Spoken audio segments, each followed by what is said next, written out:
কলকাতা থেকে যে কজন নায়ক মুম্বাইতে গিয়ে কেরিয়ার গড়েছেন তিনি তাদের মধ্যে সবচেয়ে সফল। বলিউডের অন্যতম সুপুরুষ নায়ক ছিলেন তিনি, কিন্তু তার ব্যক্তিগত জীবন বিতর্ক ও কেচ্ছায় ছিল জর্জরিত। স্ত্রীর সঙ্গে অশান্তি, ছেলে মেয়ের সঙ্গে দূরত্ব, সহকর্মীর সঙ্গে সম্পর্কে জড়ানো কি নেই সেই তালিকায়। তবে এসব নিয়ে কোনোদিনই মুখ খোলেননি তিনি। সুদূর মুম্বাইতে বসে এই প্রথমবার নিজের বিতর্কিত ব্যক্তিগত জীবন ও কেরিয়ারের উত্থান পতন নিয়ে কলম ধরলেন ৬০ দশকের সুপারস্টার বিশ্বজিৎ চট্টোপাধ্যায় আনন্দলোকের সৌজন্যে। শুরু হলো এক অনন্য আত্মজীবনী। আজকের এই পর্বে থাকছে বিশ্বজিৎ চট্টোপাধ্যায়ের লেখা আত্মজীবনীর কিছুটা অংশ। তো বন্ধুরা, অবশ্যই ভিডিওটি সম্পূর্ণ দেখবেন। চ্যানেলে নতুন হলে চ্যানেলটি সাবস্ক্রাইব করে রাখতে পারেন। বিশ্বজিৎ চট্টোপাধ্যায় তার আত্মজীবনীটা শুরু করেছেন প্রথমে তার একদম শৈশব থেকে শুরু করে কিভাবে তিনি অভিনয়ে এসেছেন, কার হাত ধরে প্রতিষ্ঠা পেয়েছেন, এই সমস্ত দিয়ে। তারপর ধীরে ধীরে তিনি তার ব্যক্তিগত জীবন অর্থাৎ বিবাহিত জীবনের কিছু অজানা অধ্যায়ে প্রবেশ করেছেন। তো এই পর্বে ওনার ব্যক্তিগত জীবন, ওনার স্ত্রীদের বিষয়ে জানানোর আগে ওনার জীবনের প্রথম দিকের কিছু অংশ জানিয়ে নেওয়া প্রয়োজন। তো চলুন প্রথমে জেনে নিই শৈশব থেকে ওনার অভিনয় প্রতিষ্ঠা পাওয়ার কিছু মুহূর্তের কথা। আকাশে একটু একটু করে জমছে মেঘ, সূর্য ঢেকে গেছে প্রায়। ঝড় শুরু হওয়ার আগে বাড়ির দরজা জানলা বন্ধ করতে যাচ্ছেন নায়ক। ঠিক মন বসল না তার, দাঁড়িয়ে পড়লেন দরজার পাশে। এক সময় হাওয়ার তেজ বাড়তে শুরু করলো, চারিদিক অন্ধকার করে এলো, ঝড়ের দাপটে জানালাও খুলে গেল। আর নায়ক বিশ্বজিৎ চট্টোপাধ্যায় আনমনে তাকিয়ে আছেন সেই বৃষ্টির দিকে। শুরু হলো গান, এই মেঘলা দিনে একা ঘরে থাকে না তো মন। এই মেঘলা দিনে একলা ঘরে থাকে না তো মন। বৃষ্টি এলে হাজারো গানের ভিড়ে এই গানটিও জায়গা করে নিয়েছে বাঙালি তরুণ মনে। শেষ পর্যন্ত সিনেমার গান কণ্ঠে হেমন্ত মুখোপাধ্যায় আর কলমে গৌরীপ্রসন্ন মজুমদার। এসবের বাইরেও পর্দায় এই গানটিকে জীবন্ত করে তুলেছিলেন যিনি, এই কাহিনী তাকে নিয়ে। বিশ্বজিৎ চট্টোপাধ্যায় অথবা কেবলই বিশ্বজিৎ, বাঙালির আরও এক প্রেমিক নায়ক, যার মিষ্টি হাসি ও প্রাণবন্ত অভিনয়ে মেতে উঠেছিল সবাই। বিশ্বজিৎ চট্টোপাধ্যায় জীবনও নাটকের মঞ্চের থেকে কম ছিল না। প্রথমে বাংলা, পরে বলিউড, সমস্ত জায়গায় নিজের ছাপ রেখে এগিয়ে গিয়েছেন তিনি। আর এই মানুষটাকেই একদিন বাড়ি ছাড়তে হয়েছিল অভিনয়কে ভালোবাসার জন্য। তখন বিশ্বজিৎ একদম তরুণ। গড়পাড়ের মামাবাড়িতে থাকতেন তিনি। প্রচণ্ড কড়া রক্ষণশীল পরিবার। 40-50-এর দশকেও বাঙালি পরিবারে সিনেমা নাটক নিয়ে বেশ নাক সিটকানো ব্যাপার ছিল।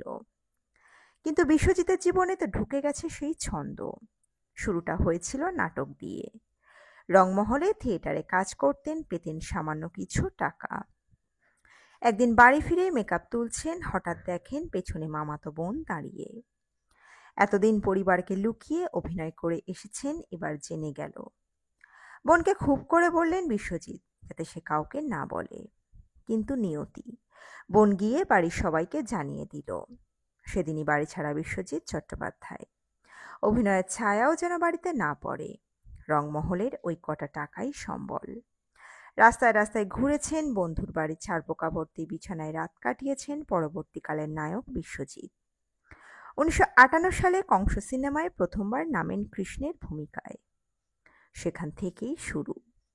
তারপর 60-এর দশকে একের পর এক সিনেমায় অভিনয় করা।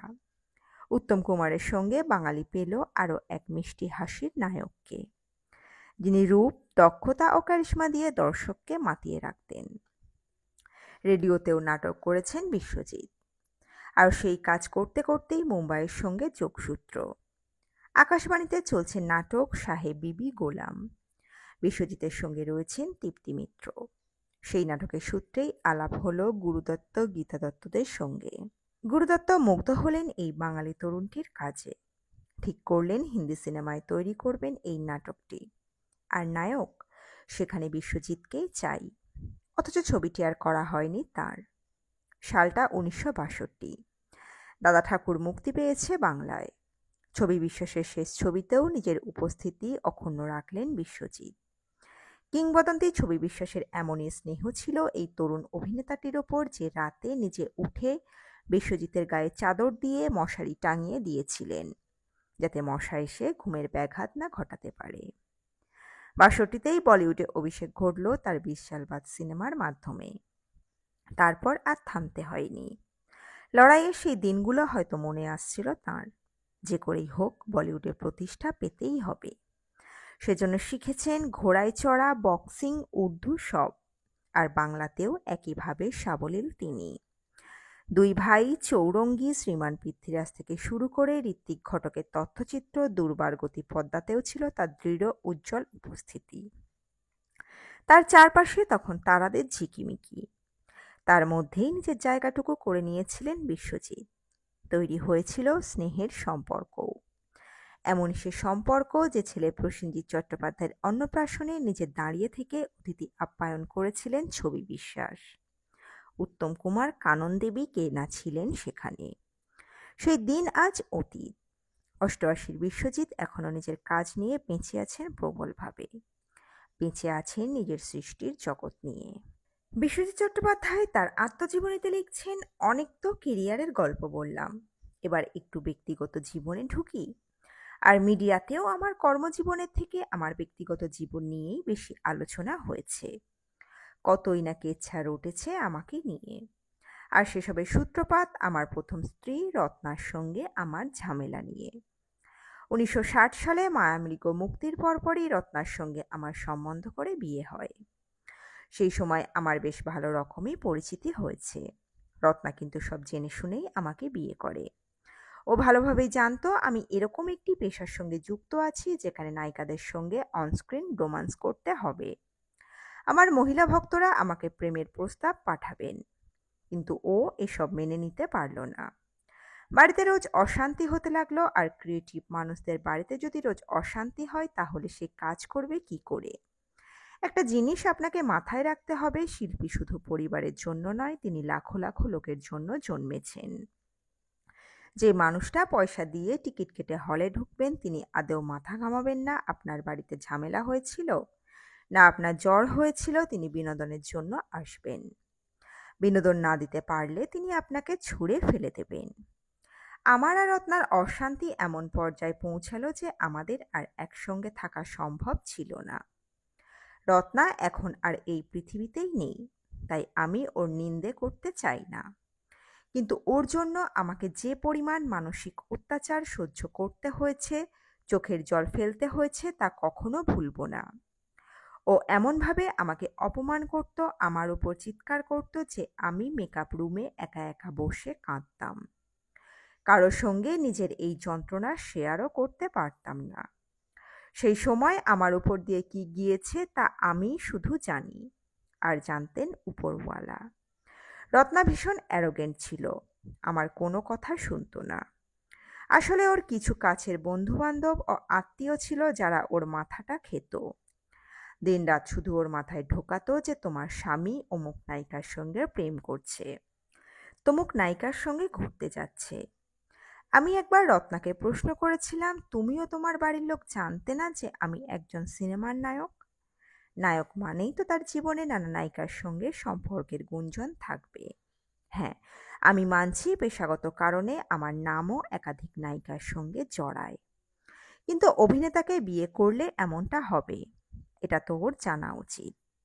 সেই সময় আমার ছেলে মেয়ে পল্লবী ও বুম্বা আমাদের জীবনে এসেছে।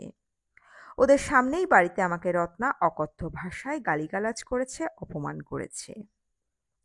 তাও আমি মুখ বুজে ওকে অনেক বোঝানোর চেষ্টা করেছি, কারণ আমি জানতাম যে ও এই ফিল্ম ইন্ডাস্ট্রির মানুষ নয়, তাই ওর পক্ষে কিছু জিনিস হয়তো মেনে নেওয়া কঠিন। কিন্তু একটা সহ্য শক্তি তো আছে। আমিও মাঝে মধ্যে ধৈর্য হারিয়ে ওর উপর মাথা গরম করেছি। নায়ক হয়েছি, পর্দায় নায়িকার সঙ্গে ঘনিষ্ঠতা হতেই হবে। রত্নার মতো এই একই ভুল করেছিলেন উত্তমদার স্ত্রী গৌরী দেবী। আমার নিজের চোখে দেখা হরিশ মুখার্জি রোডে ওদের বাড়িতে দোলের দিন। আমার সামনে উনি উত্তমদার উপর রেগে গিয়ে ওর পাঞ্জাবি ছিঁড়ে ফেললেন। প্রচুর পরিমাণে মদ্যপান করে উত্তমদাকে যা নয় তাই বলতেন, বাড়ি থেকে বার করে দিতেন। উত্তমদাও শুধু আমার মতো চুপচাপ শুনতেন আর নিজের মনে কষ্ট পেতেন। আসলে কোন অভিনেতার ব্যক্তিগত জীবনে উত্থান পতন নেই বলুন তো? আমার নিজের চোখের সামনে দেখা সায়রা বানু দিলীপ সাহেবের উপর রেগে গিয়ে নিজের ব্যাগ প্যাক করে বাড়ি ছেড়ে চলে যাচ্ছিলেন। আসমা খানকে নাকি দিলীপ কুমার বিয়ের প্রতিশ্রুতিও দিয়েছিলেন। এদিকে দেব আনন্দের বিয়ে তো ভেঙেই যাচ্ছিল, কারণ একবার তার জিনাত আমানের সঙ্গে প্রেম, তারপর টিনা মুনিমের সঙ্গে প্রেম। রাজ কাপুর তো নার্গিসের সঙ্গে সেই সময় প্রায় লিভ ইন করতেন। যদিও রাজ কাপুর লাকি ছিলেন যে ওর স্ত্রী কৃষ্ণা ভাবি এই নিয়ে কোনো অশান্তি করেননি। আসলে একজন নায়কের জীবনে এগুলো না হলে তিনি আর কিসের নায়ক হলেন? দেখুন, একজন সুন্দরী নায়িকার কাছে যাচ্ছি, ক্যামেরার সামনে প্রেমের দৃশ্যের অভিনয় করছি, কখনো যে একদমই কোনো অনুভূতি মনের মধ্যে কাজ করবে না তা তো হয় না। কিন্তু আমার বক্তব্য হলো, তুমি তো আমার এই পেশা সম্পর্কে জেনেই আমাকে বিয়েটা করেছো, তাহলে বিয়ের পরে এত অশান্তি কেন? সত্যি বলছি, একজন অভিনেতার জীবন মোটেই সহজ নয়। বাইরে থেকে সব চাকচিক্য দেখা যায়, কিন্তু প্রতি মুহূর্তে আমাদের মনের দুঃখ কষ্ট পাথর চাপা দিয়ে নানা চরিত্র ফুটিয়ে তুলতে হয়। হাসি মুখে নিজেদের কান্না চেপে রাখতে হয়। বুম্বার যখন মাত্র 4 বছর বয়স, তখন থেকে ও দেখে এসেছে ওর মা আর আমার মধ্যেকার ঝামেলা। ছেলে মেয়ের মনের ভিতর আমার সম্পর্কে বিষ ঢুকিয়ে দিয়েছিল রত্না। বুম্বা এখন সবকিছু বুঝতে পারলেও পল্লবীকে আমি কখনো ক্ষমা করব না। ওর সঙ্গে আমার কোনো যোগাযোগ নেই, আর যোগাযোগ রাখতেও চাই না। ও ভীষণ বেয়াদব এবং লাগাম ছাড়া, তবে এর জন্য ওর মাই দায়ী। আপনাদের একটা কথা বললে আঁতকে উঠবেন, মাত্র 14 বছর বয়সে রত্না নিজের মামাতো ভাই অর্থাৎ পল্লবীর মামার সঙ্গে মেয়ের বিয়ে দেয়। ভাবতে পারছেন? মামা ভাগ্নির সম্পর্ক হয় স্নেহের সম্পর্ক, সেখানেই নোংরামো মেনে নেওয়া যায়? শুধু মেয়েকে মামা বাড়িতে পাঠাতো আর পল্লবীর মাথায় ঢুকিয়ে দিয়েছিল যে তোর মামাই তোর স্বামী। এসব আমার পক্ষে মেনে নেওয়া সম্ভব হয়নি। রত্না তন্ত্র সাধনাও করত।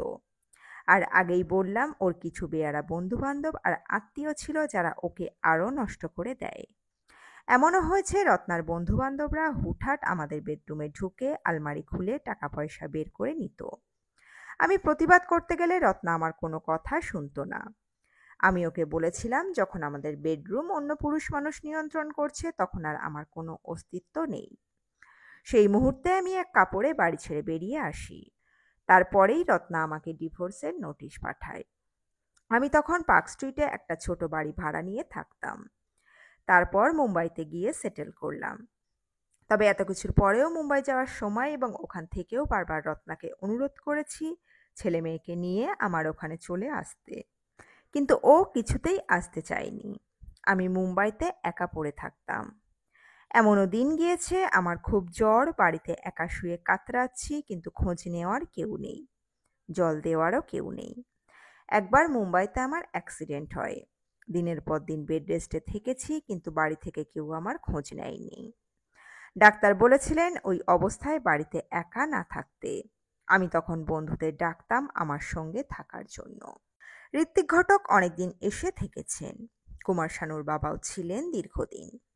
কিশোর কুমার, সলিল চৌধুরী, শ্যামল মিত্র সকলে আসতেন। এদিকে মালা সিনহা, রাখি, মৌসুমী, রেখা, হেমা মালিনী, লীনা চন্দ্রভারকর, মুমতাজ সকলে আসত আমাকে দেখতে। কলকাতা থেকে সুমিতা সান্যাল, বাসবী নন্দী, ললিতা চট্টোপাধ্যায়, আলপনা গোস্বামী সকলে এসে থাকত। আসলে আমার বাড়ি তখন পুরো খালি, তাই হোটেলের মতো ছিল।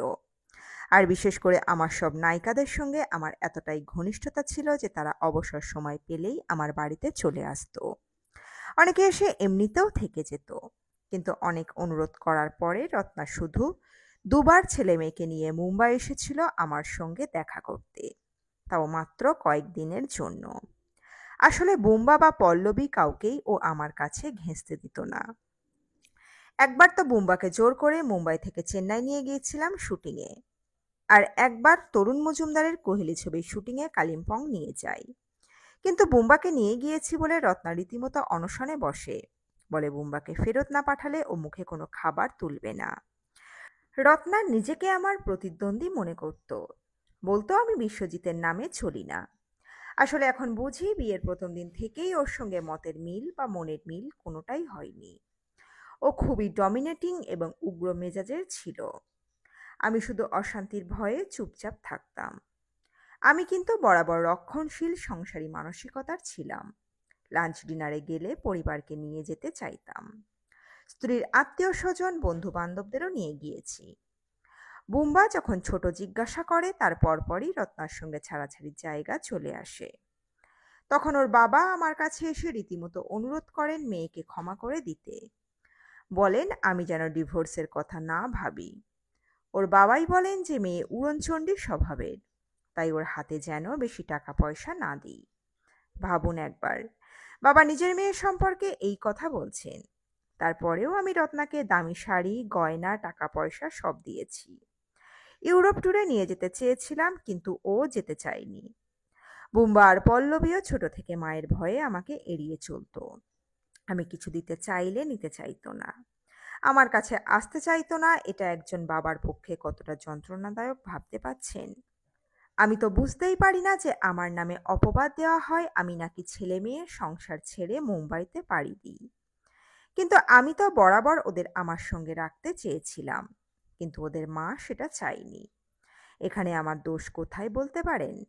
রত্না মনে করত ছেলে মেয়ে আমার সঙ্গে মিশলে আমার কাছের হয়ে যাবে, কিন্তু শেষে যখন আমাদের ছাড়াছাড়ি হলো, কাস্টাডি রাইটস তো ওদের মায়ের কাছেই ছিল। আমাকে এও শুনতে হয়েছে যে আমি নাকি আমার কোনো সম্পত্তি ওদের দিইনি। আমার জামিন লেনের বাড়ি আমি লিখে দিই রত্নার নামে। আমার যাবতীয় ফিল্ম রাইটস সব ওর মায়ের নামে করে দিয়েছিলাম।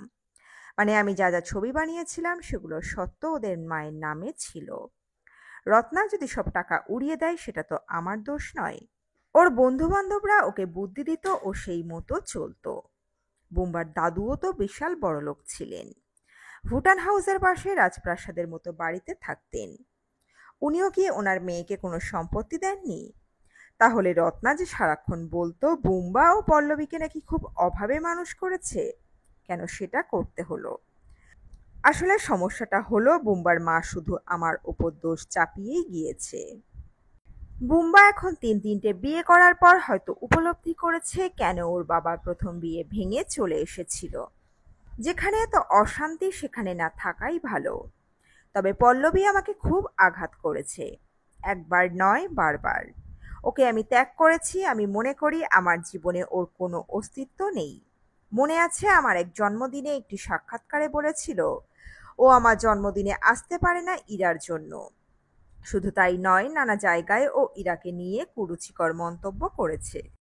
আমার মতো একজন সিনিয়র সিটিজেনকে ও একাধিকবার মানসিকভাবে আঘাত করেছে। বলেছে কলকাতার মানুষ নাকি আমার দ্বিতীয় বিয়ে মেনে নিতে পারেননি। আরে কলকাতার মানুষ কি আমার কেরিয়ার তৈরি করে দিয়েছিলেন? তারা কি জানতেন দিনের পর দিন আমাকে কি যন্ত্রণা সহ্য করতে হয়েছিল? যেদিন পল্লবী ইরাকে নিয়ে নোংরা মন্তব্য করে সেদিন থেকে আমি ওকে আমার জীবন থেকে মুছে দিয়েছি। পল্লবী ওর ঘনিষ্ঠ মহলে বলে আমি মুম্বাই চলে যাওয়ার পর ওদের আর কোনো খোঁজ নেই। তবে পল্লবী বেয়াদব হলেও বুম্বা আসলে আমার উপর অভিমান করেছিল। বাবার দ্বিতীয় বিয়ে ও মেনে নিতে পারেনি। তবে এখন কিন্তু ইরার সঙ্গে বুম্বার খুব ভালো সম্পর্ক। বুম্বার সঙ্গে একটা সময় আমার মুখ দেখা দেখিও বন্ধ ছিল, কিন্তু পরবর্তীকালে ও বুঝতে পারে বাবা কেন সংসার ছেড়েছিল। আমি জানতাম ও যেদিন পরিণত হবে, সংসার করবে, জীবনকে আরো কাছ থেকে দেখবে, সেদিন ওর বাবার দুঃখটা বুঝতে পারবে। পরবর্তীকালে বুম্বা এক জায়গায় বলেছিল আগে বাবার ব্যথা বুঝিনি, এখন বুঝতে পারি। ইনফ্যাক্ট রত্নাও মারা যাওয়ার আগের রাতে আমাকে অনেকবার যোগাযোগ করার চেষ্টা করেছিল। তখন যোগাযোগ ব্যবস্থা এত সহজ ছিল না। ও আমার কাছে হয়তো ক্ষমা চাওয়ার জন্য আমার সঙ্গে কথা বলতে চেয়েছিল। পরের দিনই ও শেষ নিঃশ্বাস ত্যাগ করে। ভিডিও শেষ করবার আগে জানিয়ে রাখা ভালো, পরবর্তীতে ইরা দেবীকে বিয়ে করেন বিশ্বজিৎ। তাদের এক কন্যা সন্তানও রয়েছে, সম্ভাবী চট্টোপাধ্যায়। দীর্ঘদিন বাবার সঙ্গে যোগাযোগ না থাকলেও দ্বিতীয় বিয়ের পর প্রসেনজিতের সঙ্গে বিশ্বজিতের সম্পর্ক অনেকটাই স্বাভাবিক হয়েছিল। পরবর্তীতে নায়কের তৃতীয় স্ত্রী অর্পিতা চট্টোপাধ্যায় ও বাবা ছেলের দূরত্ব মেটাতে অনেকটাই সফল হন। তো বন্ধুরা, এই আপডেটে ছিল এতটুকুই। দ্রুত ফিরে আসছি এরকমই নতুন কোনো আপডেট নিয়ে। অজানা গল্প চ্যানেলের সঙ্গে থাকার জন্য সকল দর্শক বন্ধুকে অসংখ্য ধন্যবাদ। দেখতে থাকুন, চোখ রাখুন অজানা গল্প চ্যানেলে।